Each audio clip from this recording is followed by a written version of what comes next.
Então vamos falar hoje sobre compulsão alimentar. Qual é a diferença da compulsão alimentar e comer demais? Então existe uma diferença aí relativamente drástica, muito simples de entender, e eu trouxe 5 características da compulsão alimentar para você entender, tá? Então antes de eu começar a falar aqui, se inscreve no canal, já compartilha com um amigo, e depois que terminar aqui de assistir, você já comenta aí se você já teve algum episódio de compulsão alimentar, como você se sentiu e se você realmente conseguiu identificar se foi uma compulsão ou se você só comeu demais, tá? Então, o que a gente precisa entender? Que a compulsão alimentar ela é um transtorno. Então, o transtorno de compulsão alimentar é uma doença, tá? E ela precisa ser tratada através de uma equipe multidisciplinar, principalmente. Então, com um nutricionista, sim, mas precisa de apoio psiquiátrico, às vezes, psicólogo sempre. Então, porque precisa entender da onde que vem essa compulsão alimentar, associada geralmente às emoções dessas pessoas, né? As pessoas que sofrem de compulsão alimentar, ela não sabe ter o controle naquele episódio. Então, qual a primeira coisa que a gente precisa entender? Então, ela é emotiva. Então, existe, geralmente, alimentos que podem dar um gatilho para compulsão. Pode ser o caso do doce, pode ser o caso do salgado, não importa aqui. É o significado daquele alimento que pode ser um gatilho mental para aquilo. Então, esse é o primeiro ponto. O alimento ser um gatilho dentro dessa emoção. A outra que eu já falei aqui é a perda de controle sobre o que está comendo, tá? Então, começa a comer e não consegue parar.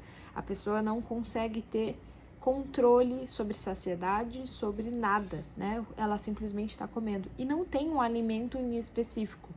Então não existe uma coisa assim, eu tenho compulsão alimentar por lanche da marca tal. Não existe isso. Ela vai ter uma compulsão alimentar naquele episódio com o que tiver na frente dela. Pode ser dentro da geladeira, pode ser no armário, pode ser onde for.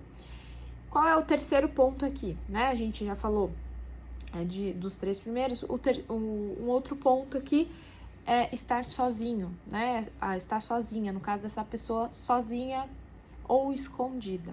Então, pode ser que uma compulsão alimentar venha um episódio de madrugada, né? Porque essa pessoa tá sozinha ali no ambiente, numa cozinha, onde ela tem acesso fácil à alimentação. Pode ser que ela esteja sozinha em casa, às vezes fazendo trabalho.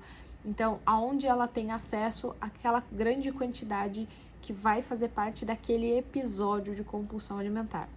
A periodicidade do episódio pode ser de mês em mês, semana em semana, vai depender do distúrbio, qual o nível que está essa pessoa sendo estimulada por esses gatilhos. Então, esse é um fato também de entender. Quando que acaba um episódio de compulsão alimentar? Às vezes acaba quando alguém chega. Então imagina que a pessoa está sozinha na cozinha, naquele episódio maluco de comer sem ter o mínimo de controle, chega alguém. O episódio simplesmente cessa, tá? Então ele simplesmente para. Ou quando essa pessoa passa mal, muitas das vezes ela come, inclusive até voltar tudo. Então esse é um dos pontos, tá? É uma das questões. Uma questão também bem pontual aqui, quinta questão já pontual. A gente já falou que não tem alimento específico, é uma perda de controle, é uma razão emocional, geralmente ocorre quando a pessoa está sozinha.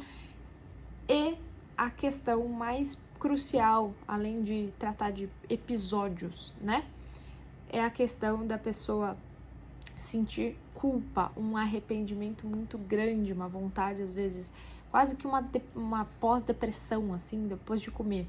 Então, ela come, faz tudo aquilo e ela se arrepende amargamente daquilo que ela fez. Então, ela não teve escolha, porque ela não consegue ter racionalização pelo que ela fez, e logo depois ela tem uma culpa profunda pelo que ela sentiu. Então, são características pontuais de compulsão alimentar que é diferente de, vamos supor, você vai numa festa de aniversário e você come sabendo o que tá fazendo e consegue controlar. Chega uma hora que você fala, tô cheia.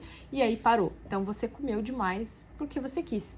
Outra é você ter gatilhos emocionais que te levam a ter uma grande comida ali, aquela coisa de eu vou comer muito e depois ter essa sensação de culpa e geralmente sozinho por causa de alguma coisa que aconteceu e você não sabe distinguir, você não tem o controle daquela situação, tá? Essas são as diferenças aí entre compulsão alimentar e comer demais. Então agora fala pra mim aí se você se identificou em algum episódio de compulsão.